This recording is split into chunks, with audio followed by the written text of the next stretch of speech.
नमस्कार। Political analysis by VD Sameer में मेरे सभी दोस्तों का भरपूर स्वागत है। आज जो वीडियो लेके मैं आपके समक्ष हाजिर हुआ हूँ वो है जो अयोध्या में श्री राम मंदिर जो यहाँ पे अभी प्राण प्रतिष्ठा का जो कार्यक्रम जो 16 जनवरी से 22 जनवरी तक होने जा रहा है, उसके अंदर देश की विभिन्न जो राजनीतिक दल है उनको इनवाइट किया जा रहा है। और कल ही कांग्रेस ने ये घोषणा की है कि वो प्राण प्रतिष्ठा में अयोध्या मंदिर में मूर्ति स्थापन श्री राम जी की जब हो रही है तो उसमें वो भाग नहीं लेंगे। कांग्रेस के अलावा जो इंडिया गठबंधन की दूसरी बड़ी पार्टीज हैं, जैसे बंगाल के अंदर ममता बनर्जी की टीएमसी है, समाजवादी पार्टी है, आरजेडी है, सीपीआई ने पहले ही ऐलान कर दिया है कि वो प्राण प्रतिष्ठा जो समारोह है वहाँ पे वो नहीं जाएंगे। अब इसके पीछे की जो इनसाइड स्टोरी है वो कांग्रेस को लेके कि कांग्रेस जो देश की सबसे पुरानी राजनीति पार्टी है और इस वक्त भी जिनका जनाधार स्टेट्स में बहुत ज़्यादा है, भारत की जो स्टेट्स के अंदर, और भारतीय जनता पार्टी के बाद दूसरी सबसे बड़ी पार्टी कांग्रेस है। तो कांग्रेस ने जाने से क्यों इनकार किया है उसका जो विश्लेषण है, जो उसके पर्दे के पीछे की कहानी है, वो मैं आज आपको बताने जा रहा हूँ। तो हमको इसके लिए ये देखना है कि जो साउथ इंडिया है, साउथ इंडिया के अंदर कांग्रेस समझ रही है कि उसको 2024 के लोकसभा इलेक्शंस में कहीं ना कहीं फ़ायदा होगा, लेकिन जो नॉर्थ इंडिया है, नॉर्थ इंडिया के अंदर उनको कांग्रेस को ज़्यादा संभावनाएं नहीं दिखाई दे रही। तो कांग्रेस ये चाहती है कि साउथ के अंदर, अभी साउथ के अंदर कर्नाटका के अंदर कांग्रेस ने बहुत ज़बरदस्त परफॉर्मेंस करते हुए वहाँ स्टेट असेंबली इलेक्शन जीता भी है। चीफ मिनिस्टर वहाँ अभी कांग्रेस के हैं। तो और इसके अलावा तेलंगाना में भी उनकी परफॉर्मेंस काफ़ी अच्छी रही है अभी जो स्टेट असेंबली इलेक्शंस हुए हैं। और कर्नाटका और तेलंगाना जो दोनों साउथ में पड़ते हैं, दोनों जगह मुख्यमंत्री, दोनों जगह सरकार कांग्रेस की है।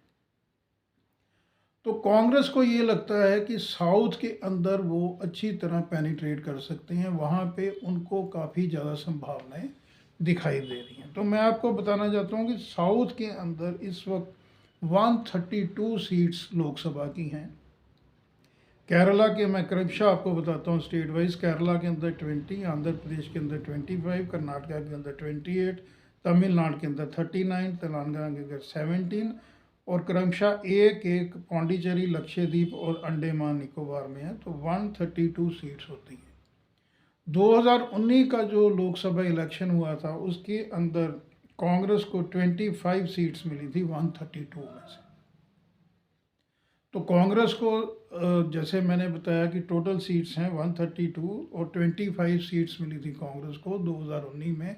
और कांग्रेस को 2 इलेक्शन जो भी उन्होंने जीते हैं स्टेट असेंबली के, कर्नाटका के अंदर और तेलंगाना के अंदर, उसके बाद कांग्रेस को काफ़ी ज़्यादा उम्मीद बन रही है कि इन स्टेट्स के अंदर जो साउथ की स्टेट्स हैं वहाँ पे वो अपना खाता अच्छी तरह से खोल पाएंगी। इसके अंदर कांग्रेस को जो उम्मीद है वो और इसलिए बढ़ जाती है कि 2019 में जो आंध्र प्रदेश था, आंध्र प्रदेश के अंदर 25 में से कांग्रेस का खाता भी नहीं खुला था, यानी 25 में से उनका स्कोर था 0। कर्नाटका के अंदर 28 सीट्स हैं, कांग्रेस को मात्र 1 सीट मिली थी। तमिलनाडु के अंदर 39 सीट्स हैं, कांग्रेस को 8 सीटें मिली थी। तेलंगाना के अंदर 17 सीट्स हैं, कांग्रेस को 3 सीटें मिली थी। केरला के अंदर 20 सीटें हैं, कांग्रेस का परफॉर्मेंस बड़ा ज़बरदस्त रहा था। राहुल गांधी वहाँ से इलेक्शन कंटेस्ट किया था, राहुल गांधी ने केरला के अंदर एमपी का लोकसभा का, तो 15 सीट्स मिली थी केरला के अंदर।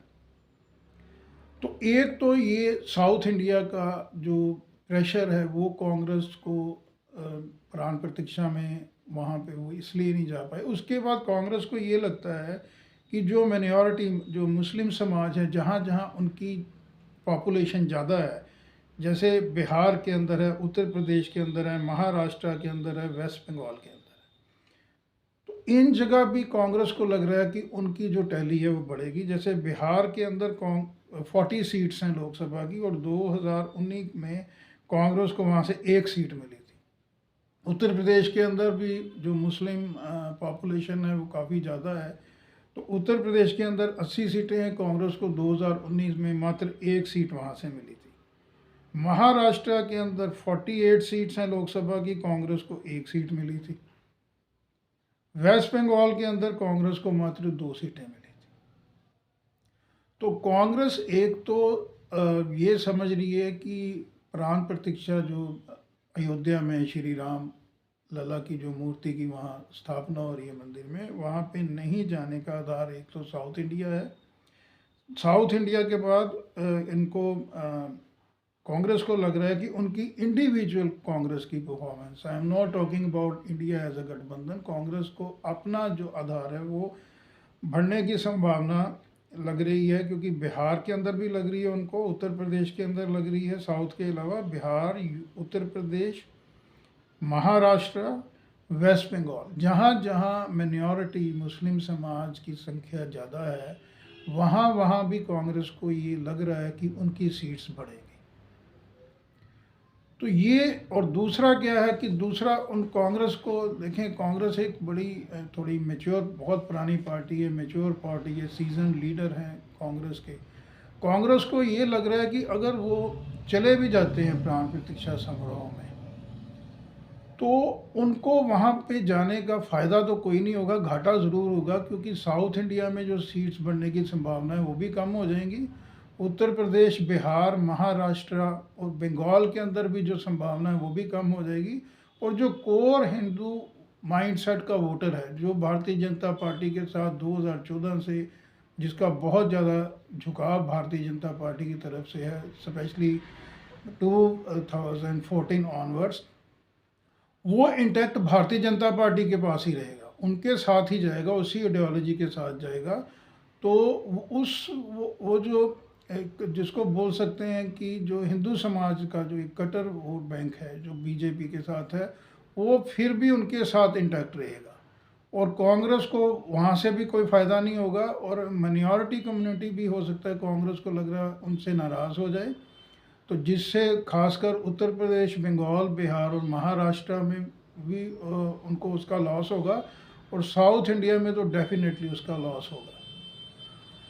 और इसी तरह कांग्रेस का जो कांग्रेस के साथ के साथी हैं जो इंडिया अलायंस के हैं, जैसे वेस्ट बंगाल, जैसे मैंने आपको बता ही दिए कि टीएमसी जो ममता जी हैं, वो उन्होंने अनाउंस पहले कर दिया था कि वो वहाँ पे नहीं जाएंगी। उन्होंने ये बोला था कि ये एक पॉलिटिकल प्रोग्राम हो गया है सारा, ऑर्गेनाइज जो है ये बीजेपी के द्वारा कर रहा है, ये एक उन्होंने इसका एक्सक्यूज़ दिया था। लेकिन जो असल में है वो ये है कि वेस्ट बंगाल के अंदर उनको, ममता बनर्जी को ये लगता है कि अगर वो जाएंगे तो वहाँ पे जो मुस्लिम वोट बैंक है वो उनसे छिटक कर किसी दूसरी जगह पे जा सकता है।